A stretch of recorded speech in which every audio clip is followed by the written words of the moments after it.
Namaste, I am Abhishek Jadhav, astronumerologist and tarot card reader. Welcome to my channel, welcome to एक शक्ती परिवार. आजच्या एपिसोडमध्ये जाणून घेणार आहोत भाग्यांक 2 असलेल्या लोकांचा जन्म कसा असतो, काय असतात त्यांची स्वभाव वैशिष्ट्य, काय आहे त्यांच्या लाईफमध्ये चांगले बेटर रिझल्ट्स येण्यासाठी ते काय करू शकतात, या सगळ्या गोष्टींची आपण चर्चा करणार आहोत. पण त्याआधी जर तुम्ही माझं चॅनल सबस्क्राईब केलं नसेल तर प्लीज सबस्क्राईब करा आणि बेल नोटिफिकेशनसुद्धा प्रेस करा, जेणेकरून एव्हरी वीक रिलीज होणारे एपिसोड तुमच्यापर्यंत पोहोचत राहतील. सुरुवात करूयात आता भाग्यांक 2 असलेल्या लोकांपासून. लास्ट व्हिडिओमध्ये आपण भाग्यांक 1 बद्दल बोललो, आत्ता आपण भाग्यांक 2 बद्दल बोलणार आहोत. आता ज्या लोकांचा जन्मतारखेची टोटल केली असता 2 येतो त्या लोकांचा भाग्यांक असतो 2. फॉर एक्झाम्पल उदाहरणार्थ बघायचं झालं तर ज्यांचा जन्म 8 जानेवारी 1991 झाला असेल तर त्याची टोटल केली असता आपल्याला सिंगल डिजिटमध्ये येतो तो नंबर 2. मग 2 नंबर हा चंद्राच्या आधिपत्याखाली येतो. चंद्र त्याचा मालक असतो. चंद्राचे प्रभाव, चंद्राचे गुणधर्म या लोकांच्या पर्सनॅलिटीमध्ये आढळतात. चंद्राचा सोज्वळपणा, शांतपणा, सहचारीपणा, कल्पनाविलास या सगळ्या गोष्टी नंबर 2च्या खाली येतात. नंबर 2ची लोक जेन्युइन असतात, ऑनेस्ट असतात. आपलं काम, आपल्या गोष्टी शांतपणे करण्यामध्ये त्यांना आनंद असतो. कोणत्याही गोष्टीचा मोठेपणा त्यांना नको असतो, कोणत्याही गोष्टीचा पुढारकीपणा त्यांना नको असतो. ते त्यांच्या कामामध्ये व्यस्त असतात. त्यांना त्यांची लाईफ त्यांच्या पद्धतीने जगायची असते. मनाने इमोशनल असतात, दुसऱ्याच्या मनाचा विचार करणारे असतात, दुसऱ्यांबाबतीत सहानुभूती ठेवणारे ही लोक असतात. दुसऱ्यांचं मन कसं जपता येईल, दुसऱ्यांना आपल्यामुळे कसा त्रास होणार नाही याची काळजी घेणारी असतात. या लोकांमध्ये त्यांची कल्पनाशक्ती चांगली असते. यांना सूचक स्वप्न पडतात. त्यांचं मन, त्यांच्या मनाच्या संदर्भातल्या गोष्टी त्यांना खूप महत्त्वाच्या असतात. आईकडे त्यांचा जास्त ओढा असतो, त्यांच्या घराकडे त्यांचा जास्त ओढा असतो. घरातील लोकांना सुखसुविधा कशा देता येईल, घरातल्या लोकांना पॉझिटिव्हिटी कशी देता येईल, घरातल्या लोकांसाठी आपण चांगलं काम कसं करू शकतो, या सगळ्या गोष्टींचा ते प्रयत्न करत असतात. त्यांच्यामध्ये दुसऱ्याला समजून घेणं, दुसऱ्याला समजावून सांगणं, दुसऱ्याचं मन राखणं ह्या क्वालिटी उपजत असतात. पण जसं चंद्राचा इमोशनलपणा त्यांच्याकडे असतो, चंद्र मालक असल्या कारणामुळे कधी कधी ते अतिसंवेदनशील होऊन जातात. ते दुसऱ्याला एखादी गोष्ट समजावून सांगताना आपले पूर्ण प्रयत्न करत असतात. पण समजा दुसऱ्याने त्यांच्या बाबतीत क्रिटिसाइज केलं, त्यांना थोडं कमी लेखलं किंवा त्यांना तेवढासा वाव दिला नाही, त्यांच्या कलागुणांना वाव दिला नाही, तर ते स्वतःचे एकदम वर्स्ट क्रिटिक होऊन जातात. मग ते स्वतःवर डाऊट घ्यायला सुरुवात करतात. त्यांची मग चंद्राची दुसरी बाजू ट्रिगर व्हायला सुरुवात होते, जिथं ते अतिसंवेदनशील होतात, ओव्हर इमोशनल होतात, स्वतःवर डाऊट घ्यायला सुरुवात करतात, सेल्फ डाऊट जनरेट होतो, ओव्हर थिंकिंग करायला सुरुवात करतात, एन्झायटी डेव्हलप होते. त्यामुळे या गोष्टीपासून त्यांनी लांब राहिलं पाहिजे. स्वतःवर त्यांनी फोकस केला पाहिजे, स्वतःवर त्यांनी विश्वास ठेवला पाहिजे.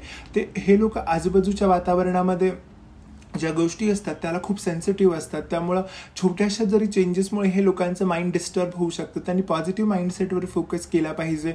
या लोकांना दुसऱ्यांसाठी काम करायला आवडतं किंवा या लोकांनी जर दुसऱ्यांसाठी कामं करायला सुरुवात केली तर त्यांच्या लाईफमध्ये एक बॅलन्स मेंटेन व्हायला सुरुवात होते. हे लोक पीस मेकर असतात, इमॅजिनेटिव्ह असतात. या लोकांचे करिअर म्हणायचं झाले तर या लोक चांगले सायकोलॉजिस्ट होऊ शकतात, सायकोथेरपिस्ट होऊ शकतात, क्लिनिकल सायकोलॉजीमध्ये हे लोक चांगले काम करू शकतात. हे लोक आर्टिस्ट चांगले असतात, म्युझिशियन चांगले असतात, हे लोक डान्सर्स चांगले असतात, ह्या लोकांचं पेंटिंग्स खूप चांगले असतात. या लोकांना कोणती ना कोणती कला उपजत असते. त्याचा जर त्यांनी उपयोग केला तर त्यांच्यासाठी जास्त बेटर रिझल्ट त्यांच्यामध्ये येतात. हे लोक भोगवादी असतात. या लोकांना थोडे कमी श्रमामध्ये जास्त रिझल्ट पाहिजे असतात. त्यामुळं फायनान्शियल गोष्टीमध्ये त्यांना थोडेसे अप अँड डाऊन फील करायला लागतात. पण ज्यावेळेस त्यांना पैशाची गरज असते त्यावेळेस पैसे त्यांच्याकडे उपलब्ध होत असतात. यांनी जर त्यांचा आळस कमी केला, त्यांच्या आर्टिस्टिक गोष्टींना जास्त महत्त्व दिलं तर ते लोक चांगल्या पद्धतीने अर्न करू शकतात. चांगला फायनान्शियल सिक्युरिटी त्यांच्यामध्ये येऊ शकते, त्याचा त्यांनी प्रयत्न केला पाहिजे.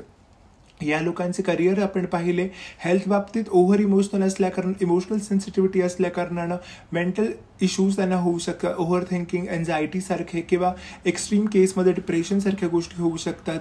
या लोकांना कॉफ, कोल्ड याचे प्रॉब्लेम सारखे वारंवार होत असतात.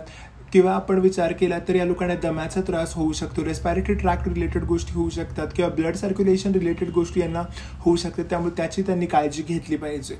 आता आपण बघूयात या लोकांनी त्यांच्या लाईफला बेटर करण्यासाठी काय केलं पाहिजे.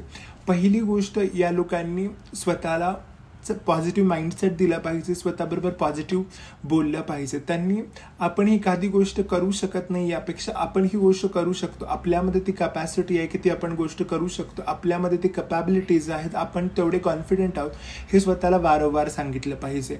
ह्या लोकांनी व्हॅलिडेशनसाठी लोकांची हेल्प न घेता ह्यांनी स्वतःला कोणी ज्याच्यावर ते बिलीव्ह करत असतील, त्यांचं कोणी मेंटर असेल, फ्रेंड असेल, टीचर असेल, त्यांच्याकडून त्यांना योग्य सल्ला मिळत असेल त्या लोकांचा त्यांनी सल्ला घेणं गरजेचं आहे. या लोकांनी महादेवाची उपासना करणं, ओम नमः शिवायचा जप करणं, शिवचालीसाचं पठण करणं, शंकराच्या मंदिरात सोमवारच्या दिवशी जलाभिषेक करणं, हे उपाय त्यांनी केले तर त्यांच्या माइंडमध्ये इव्हन त्यांच्या डे टू डे लाईफच्या प्रॉब्लेम्समध्ये सुद्धा खूप सारे बदल बघायला मिळतील आणि पॉझिटिव्हिटी त्यांच्यामध्ये येऊ शकते. त्याचा त्यांनी नक्की उपयोग केला पाहिजे. जेवढ्या जास्तीत जास्त तुम्ही भगवान शंकरांची भोलेनाथांची उपासना कराल, शिवस्तुतीचं पठण कराल, तेवढे तुमच्या लाईफमध्ये पॉझिटिव्ह रिझल्ट्स बघायला मिळतील. दुसरी गोष्ट, या लोकांना पॉझिटिव्ह रिझल्ट्स पाहिजेत, पॉझिटिव्ह गोष्टी पाहिजेत, तर त्यांनी पौर्णिमेच्या दिवशी चंद्राला अर्घ्य दिले, चंद्राला जल अर्पण करणं, हे गोष्ट सुद्धा ते करू शकतात, ज्यामुळं त्यांचा मून स्ट्रॉंग व्हायला सुरुवात होईल, जो इमोशनल इम्बॅलन्स आहे तो कमी व्हायला सुरुवात होईल.